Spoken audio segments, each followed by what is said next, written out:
No, I think the slowdown in economic growth in Korea is very natural. I think you can't keep growing at the rate Korea has grown.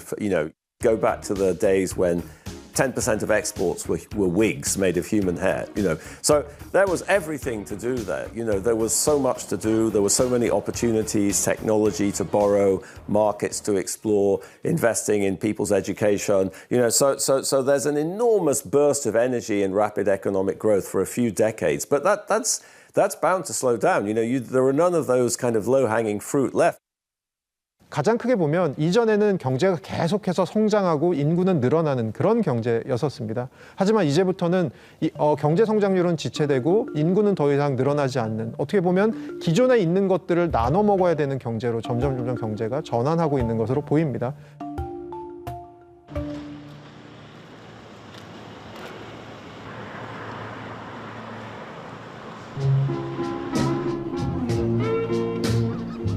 여기는 옛날에 조선방직 자리라 가지고 굉장히 유명했습니다. 서부 시외버스 터미널이 이쪽에 있었거든. 부산 사람들 결혼식 한다 이러면 객지에서 이제 그 터미널이 여기 있으니까. 예식장은 이제 금호 예식장하고 그 다음에 행복 예식장, 영남 예식장 7, 8개 정도 됐는데. 저도 이제 여기서 결혼식을 했는데 그때는 이 자리가 없었습니다. 어느 정도 했길래 그래요? 자리가 미리 예약 안 하면은 진짜 그 결혼식 못할 정도로. 결혼 행진곡이 울려 퍼지던 예식장은 지금 장례식장이 됐습니다. 부산의 대표 번화가였던 동구 범일동 일대. 자리가 없어서 결혼을 못했다던 예식장은 하나둘 문을 닫았습니다.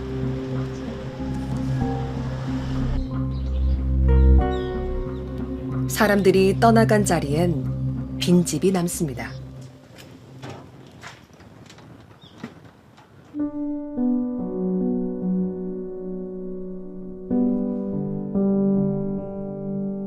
한 40년 넘게 살았어요. 83년인가 4년도에 왔으니까. 좋았죠.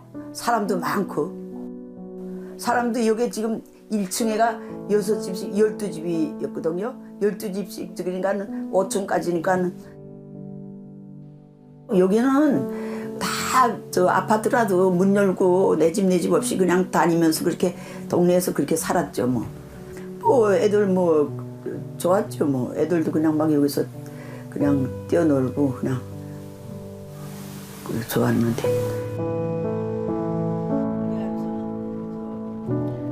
할머니는 이웃이 모두 떠난 아파트에서 혼자 삽니다.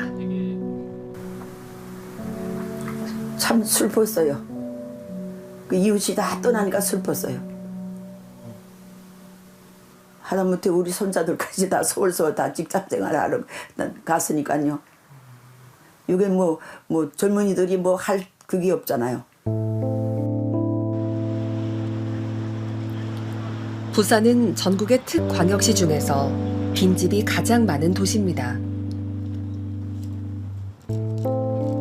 1990년대 388만 명에 달하던 인구는 지속적인 감소세 속에 지난해 330만 명까지 줄어들었습니다.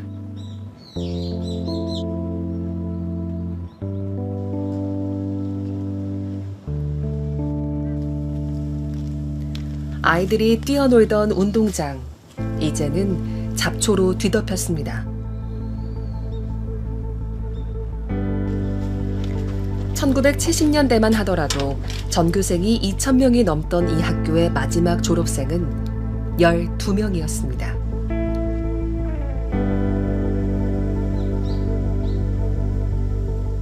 너무 조용하고 너무 살기가 좀 그래요. 어른들이 있으니까. 사람 사는 것지가 않네. 동네가 너무 조용해요.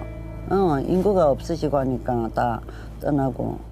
지금 있어봤자 우리가 지금 제일 어정에 나이가 작은 편이라 다 75세, 80, 85세 이래 어른들만 있으니까. 그리고 할아버지, 할머니 다 혼자 사시는 분이라.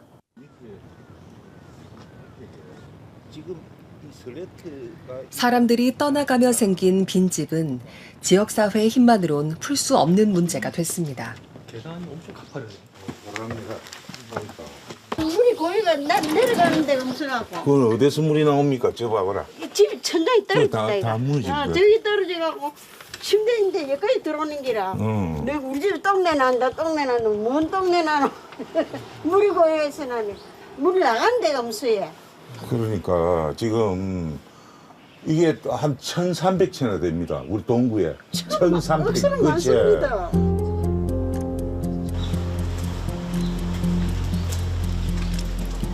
고도 성장기, 대한민국 경제를 이끈 우리나라 제2의 도시, 부산의 현 주소입니다. 노인과 바다다 뭐 이런 표현을 쓰지만도 뭐 그런 이야기를 들을 때는 지자체장으로서 상당히 뭐 좀 마음이 불편합니다만은 또 반대로 뭐 위기는 또 기회라고 하지 않습니까? 저희들이 할 수 있는 범위 안에서 저희들이 생활 인구라든가 정주 인구를 늘리기 위한 어떤 이런 쪽에서 고민을 하고 있고요.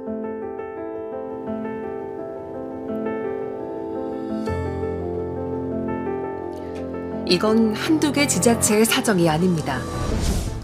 전국 228개 시군구 가운데 57%가 소멸 위험 지역으로 나타났습니다. 인구 감소는 우리 경제의 가장 큰 위험 요소로 꼽히지만 다른 시각도 있습니다.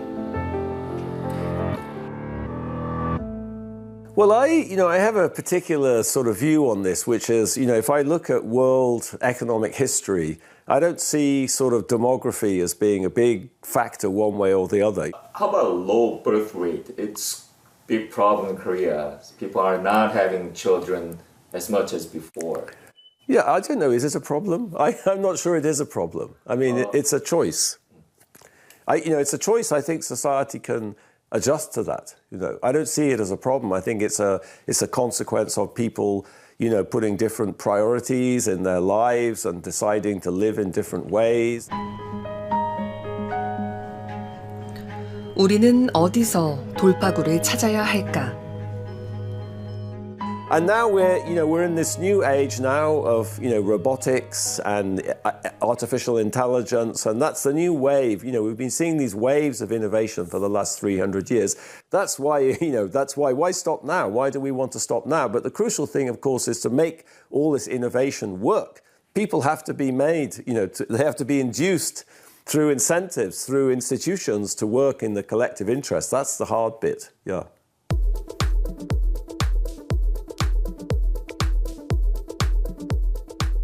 사람들이 가기 어렵지만 위험한 상황이 얼마든지 생길 수 있는 산악 환경에서의 구조자나 해변에 이런 데서의 이제 문제가 생기는 구조자를 대해서 장시간 운용할 수 있는 보행 로봇들이 돌아다니면서 어느 정도 저희 인구 감소에 대한 그런 부분들을 감당할 수 있을 거라고 생각하고 있습니다.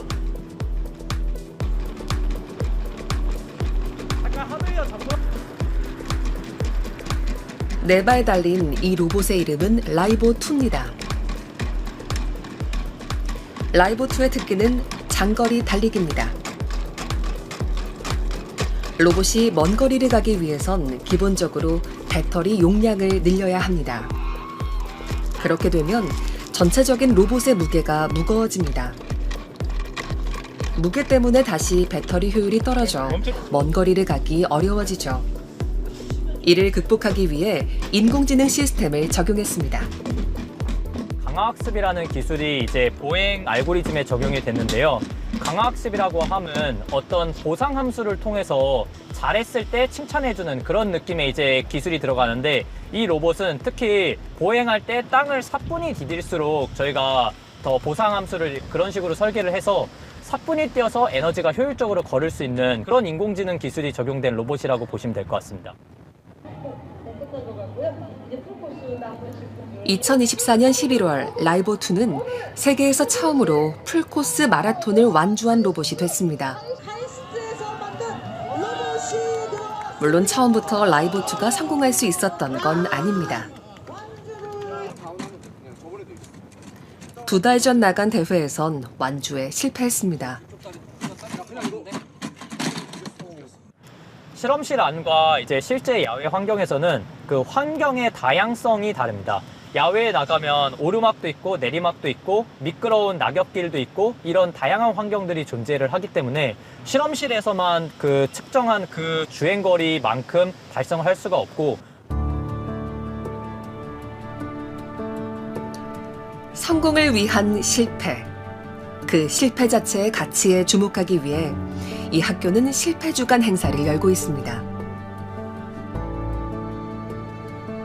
무언가에 도전하며 맛봤던 실패를 공유하고 가장 값진 실패에 대해 포상하고 칭찬합니다. 없이 많은 수억 번의 실패 속에서 이것이 하나씩 만들어서 여기까지 온 거죠. 이사장에 없는 거, 새로운 걸 시도하는 걸 목표로 많이 삼고 있는데, 그렇게 새로운 거, 없는 거 하려면은 두려워요. 대학 교육은 저는 미래 10년 후를 바라보고서 준비를 해야 되는 곳이 바로 대학이라고 봅니다. 그러니까 지금 현재 세상에서 좋아 보이는 거, 그걸 준비하면 이미 늦은 거예요. 그리고 학생도 지금 세상에서 좋다고 하는 거를 그걸 전공으로 택하고서 그걸 준비하면 이미 늦어요. 결국에는 이 혁신을 주도하는 몇 안 되는 국가끼리의 어떠한 전략적인 연대, 이런 것들은 계속적으로 이제 우리가 볼 수 있는 그런 현상일 것이거든요. 그렇기 때문에 이런 이제 중요한 그런 혁신 산업들을 계속적으로 육성을 하고, 그리고 연구 개발을 지원하는 그런 노력들이 한국으로서도 굉장히 필요할 것 같습니다.